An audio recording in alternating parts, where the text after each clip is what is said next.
মানুষ তো চেয়ারের জন্য জানও দিতে চায়, ঠিক না? সামান্য একটা ইউনিয়নের চেয়ার, এটার জন্য মরতেও রাজি, মারতেও রাজি। কিন্তু আমাদের নবীজি মাকামে মাহমুদ পাবে, রব্বে কাবার কসম, উম্মতের জন্য ওই চেয়ারে বসবে না, হাত রাইখা দাঁড়ায় থাকবে। আল্লাহ বলবে বসেন, বলবো বসবো না। কেন? এটা তো আপনারই, এই জন্যই তো হাত রেখা দাঁড়ায় আছি। আপনি আমাকে বসায় কি করতে চান? আমি বসবো না।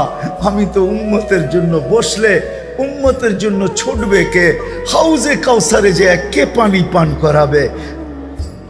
আমি যদি বৈশা পড়ি, উম্মতকে হাউজে কাউসারে কে পানি পান করাবে?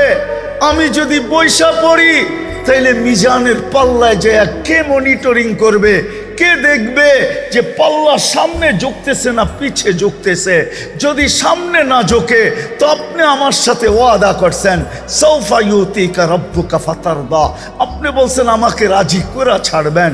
আপনি বলছেন লা ইউখজিকা ফি উম্মতিক, আপনার উম্মতের ব্যাপারে আপনাকে লজ্জিত করব না।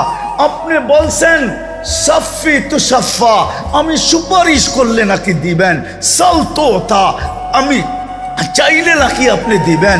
তো আমি মিজানের কাছে ছুটবো, যদি পাল্লা সামনে না ঝোঁকে তো ওইখানেই হাত উঠায়া দিব।